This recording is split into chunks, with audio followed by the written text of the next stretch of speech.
स्वागत है आपका बी न्यूज़ नेशन में। मैं हूं आबिद हुसैन शेख। सड़क व्यापारी, मजदूर और ऑटो ड्राइवर्स के लिए वैक्सीनेशन ज़रूरी, डीसीपी सुनील कुमार का आदेश। बीजापुर में तमाम सड़क व्यापारी, कंस्ट्रक्शन वर्कर्स और ऑटो ड्राइवर्स को कोरोना वैक्सीनेशन लेना ज़रूरी करार दिया गया है, वरना रोजी रोटी बंद करने की चेतावनी दी है डीसीपी सुनील कुमार ने।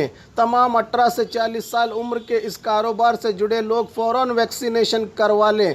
प्रेस मीट के दौरान बीजापुर जिला कलेक्टर पी सुनील कुमार ने चेतावनी दी है कि अगर कोई इनमें बिना वैक्सीनेशन के अपना कारोबार करेंगे तो उनका काम रोका जाएगा।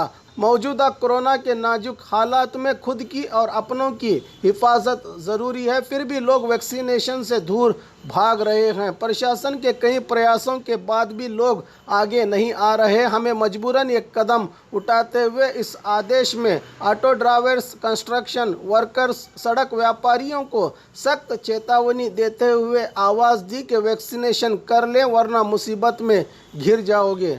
सामाजिक अंतर ಕಾಪಾಡಿದ್ರೆ ಆಮೇಲೆ ಮುಖ್ಯವಾಗಿ ವ್ಯಾಕ್ಸಿನೇಷನ್ ಮಾಡ್ಕೊಂಡಿದ್ರು। ಈಗ ವ್ಯಾಕ್ಸಿನೇಷನ್ ಬಗ್ಗೆ ಹೇಳಬೇಕಾದ್ರೆ ಬಹಳ ಜನ 18 to 44 ಯಾರು ಟಾರ್ಗೆಟೆಡ್ ಗ್ರೂಪ್ ಇದ್ದಾರೆ, ಬೀದಿ ಬದಿ ವ್ಯಾಪಾರಿಗಳು, ಕಟ್ಟಡ ಕಾರ್ಮಿಕರುಗಳು, ಇಂಥವರ ದೊಡ್ಡ ಸಂಖ್ಯೆಯಲ್ಲಿ ಇದ್ದಾರೆ। ಕೆಲವು departments like municipalities, city corporation, ಆಮೇಲೆ NKSRTC ಇಂಥವ್ರು ಬಹಳ ಚೆನ್ನಾಗಿ ಮಾಡಿಸಿದ್ದಾರೆ ಅವರ ಸಿಬ್ಬಂದಿಗಳಿಗೆ। ಬಟ್ ನಮಗೆ ಇರುವ ದೊಡ್ಡ ಗುರಿ ಇದು, ಬೀದಿ ವ್ಯಾಪಾರಿಗಳು ಮತ್ತು ಕಟ್ಟಡ ಕಾರ್ಮಿಕರು, ಇವರಿಗೆಲ್ಲ ನಾವು ವ್ಯಾಕ್ಸಿನೇಷನ್ ಮಾಡ್ಲಿಕ್ಕೆ ರೆಡಿ ಇದ್ದೇವೆ, ಜನ ಅವರು ನಾವು ಆರಾಮಿದ್ದೇವೆ ಅಂತ ಹೇಳುವುದು ಇದೆಲ್ಲ ಸರಿಯಲ್ಲ। ನಿಮಗೋಸ್ಕರ ಮಾಡ್ತಾ ಇದ್ದೇವೆ, ಅದಕ್ಕಾಗಿ ನಾವು ಇವತ್ತೊಂದು ಪ್ರೆಸ್ ನೋಟ್ ಇಶ್ಯೂ ಮಾಡ್ತಾ ಇದ್ದೇವೆ। ಈ ಬೀದಿ ವ್ಯಾಪಾರಿಗಳು ಮತ್ತು ಏನು ಆಟೋ ಚಾಲಕರು ಇವರೆಲ್ಲ ಕಡ್ಡಾಯವಾಗಿ ವ್ಯಾಕ್ಸಿನೇಷನ್ ಇಲ್ಲದೆ ಇದ್ರೆ ಅವ್ರ ಗಾಡಿಗಳನ್ನಾಗಲಿ ಅವ್ರ ಬಿಸ್ನೆಸ್ ನಾವು ಬಿಡುವುದಿಲ್ಲ ಹೊರಗಡೆ। ಈ ರೀತಿ ನಾವು ಬಹಳ ಸೀರಿಯಸ್ ಆಕ್ಷನ್ ತಗೊಳ್ಬೇಕಾಗ್ತಾ ಇದೆ, ಯಾಕಂದ್ರೆ ನಿಮ್ಮಿಂದ ಕೋಆಪರೇಷನ್ ಇಲ್ಲ, ಅದಕ್ಕಾಗಿ ನಾವು ಈ ರೀತಿ ಒಂದು ಕ್ರಮ ಜರುಗಿಸಬೇಕಾಗ್ತಿದೆ। ಸೊ ನಾಳೆಯಿಂದ ಯಾರಾದರೂ ಆಟೋ ಚಾಲಕರು ವ್ಯಾಕ್ಸಿನೇಷನ್ ಮಾಡ್ಕೊಳ್ಳೋದಿಲ್ಲ ಅದು ಅಂತ ಹೇಳಿದ್ರೆ ಅವರಿಗೆ ಗಾಡಿ ನಾವು ರೋಡ್ ಮೇಲೆ ಬಿಡುವುದಿಲ್ಲ। ಅದೇ ರೀತಿ ಬೀದಿ ವ್ಯಾಪಾರಿಗಳು ಮತ್ತು ಯಾರ್ಯಾರು ಎಲಿಜಿಬಲ್ ಇದ್ದಾರೆ ಈ ಹಂತದಲ್ಲಿ ಅಂಥವ್ರು ಯಾರಾದರೂ ವ್ಯಾಕ್ಸಿನೇಷನ್ಗೆ ನೋ ಹೇಳಿದರೆ ಅವರ ಏನು ಬಿಸ್ನೆಸ್ ಆಕ್ಟಿವಿಟಿ ಏನಿದೆ ಅದನ್ನು ನಾವು ಅಡ್ಡಿಪಡಿಸಬೇಕಾಗ್ತದೆ। ಇದನ್ನೆಲ್ಲರೂ ಗಂಭೀರವಾಗಿ ಪರಿಗಣಿಸಿ ಅಧಿಕಾರಿಗಳ ಮಾತು ಕೇಳಿ ವ್ಯಾಕ್ಸಿನೇಷನ್ ಮಾಡಿಕೊಳ್ಳಬೇಕಾಗಿದೆ ಅಂತ ನಾನು ವಿನಂತಿ ಮಾಡ್ತಾ ಇದ್ದೇನೆ। 18ರಿಂದ 44ವರೆಗೆ ಪ್ರಯಾರಿಟಿ ಗ್ರೂಪ್ಗಳಿಗೆ ಕೊಡ್ತಾ ಇದ್ದೇವೆ। ಪ್ರಯಾರಿಟಿ ಗ್ರೂಪ್ನಲ್ಲಿ ಇವರೆಲ್ಲ ಬರ್ತಾರೆ। ಪ್ರಯಾರಿಟಿ ಗ್ರೂಪ್ನಲ್ಲಿ 18 to 44 ಯಾರಾದರೂ ಕೋಮಾರ್ಬಿಡ್ ಇದ್ದು, ಬೇರೆ ಕಾಯಿಲೆಗಳಿದ್ದು, ಅವರಿಗೆ ಏನಾದರೂ ಗಂಭೀರ ಸಮಸ್ಯೆ ಇದ್ದು ಇದ್ರೂ ಕೂಡ ನಾವು ವ್ಯಾಕ್ಸಿನೇಷನ್ ಕೊಡ್ಲಿಕ್ಕೆ ತಯಾರಿದ್ದೇವೆ।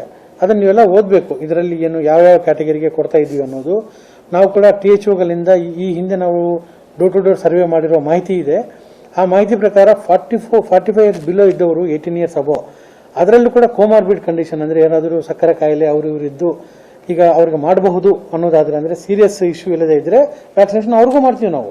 ಬಟ್ ಅದೇ ಗ್ರೂಪೇ ಸುಮಾರು ಇದ್ದಾರೆ ನಮ್ಮಲ್ಲಿ, ಅವ್ರಿಗೂ ನಾವು ಮಾಡ್ಲಿಕ್ಕೆ ತಯಾರಿದ್ದೇವೆ। ಸೊ ಜನರಿಗೆ ಈ ಮಾಹಿತಿಯನ್ನು ಕೂಡ ನಾವು ಸತತವಾಗಿ ಹೇಳ್ತಾ ಇದ್ದೇವೆ। ಕಟ್ಟಡ ಕಾರ್ಮಿಕರು 75,000 ಇದ್ದಾರೆ ನಮ್ಮ ಜಿಲ್ಲೆಯಲ್ಲಿ, ಅವರೆಲ್ಲರೂ ಮಾಡಿಸ್ಕೋಬಹುದು। ಆಮೇಲೆ ಬೀದಿ ವ್ಯಾಪಾರಿಗಳು 6,000 ಇದ್ದಾರೆ ಇಡೀ ಜಿಲ್ಲೆಯಲ್ಲಿ, ಅರ್ಬನ್ ಏರಿಯಾದಲ್ಲಿ, ಅವರೆಲ್ಲರೂ ಮಾಡಿಸ್ಕೋಬಹುದು। ಸೊ ಬಟ್ ರೆಸ್ಪಾನ್ಸ್ ಬಹಳ ಕಮ್ಮಿ ಇದೆ। ನಮ್ಮ ಮುನ್ಸಿಪಾಲಿಟಿ ಸಿಟಿ ಕಾರ್ಪೊರೇಷನ್ ಅಲ್ಲಿ ಎಲ್ಲ ಪೌರ ಕಾರ್ಮಿಕರು 100% first dose second dose complete ಮಾಡಿದ್ದಾರೆ। ಹೇಗೆ ಸಾಧ್ಯ ಇದು? ಅಲ್ಲಿನ ಅಧಿಕಾರಿಗಳು ಲೀಡರ್ಶಿಪ್ ತಗೊಂಡು ಉಳಿದ ಎಲ್ಲ ಮುನ್ಸಿಪಾಲಿಟಿಗಳು ಕೂಡ 95% 2 ಡೋಸ್ ಆಗಿದೆ ಪೌರ ಕಾರ್ಮಿಕರಿಗೆ। ಆಮೇಲೆ NKSRTC ಅವರು ಆಲ್ಮೋಸ್ಟ್ 100% ಮಾಡಿಸಿದ್ದಾರೆ first dose of vaccination. So ಕೆಲವು ಇಲಾಖೆಗಳಿಂದ ನಮ್ಗೆ ಬಹಳ, ಆಮೇಲೆ ಕೋರ್ಟ್ನಲ್ಲಿ ಕೂಡ ಎಲ್ಲರಿಗೂ ಮಾಡಿಸಿದ್ದಾರೆ ಕೋರ್ಟ್। ಸೊ ಈ ರೀತಿ ಕೆಲವು ಇಲಾಖೆಗಳಿಂದ ಒಳ್ಳೆ ರೆಸ್ಪಾನ್ಸ್ ಬರ್ತಾ ಇದೆ, ಕೆಲವು ಬರ್ತಾ ಇಲ್ಲ। ನೀವು ಕೇಳ್ತಾ ಇರೋದು ಜನರಲ್ ಸಾರ್ವಜನಿಕರಲ್ಲಿ 18 to 44 ಕೊಡಬೇಕಾದ್ರೆ ಅದು ಇನ್ನೂ ಸ್ವಲ್ಪ ಟೈಮ್ ಆಗ್ತದೆ, ಸರ್ಕಾರ ನಿರ್ದೇಶನ ಮೇರೆಗೆ ನಾವು ಮಾಡ್ತೇವೆ।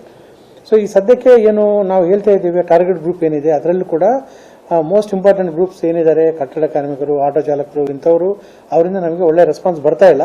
ಸೊ ಅವರ बाघमारे हॉस्पिटल में दांतों की बीमारी से जुड़े हर तरह का किया जाता है इलाज, जिसके माहिर oral and maxillofacial surgeon doctor शान करीमी करेंगे आपका उम्मीद से भरपूर इलाज।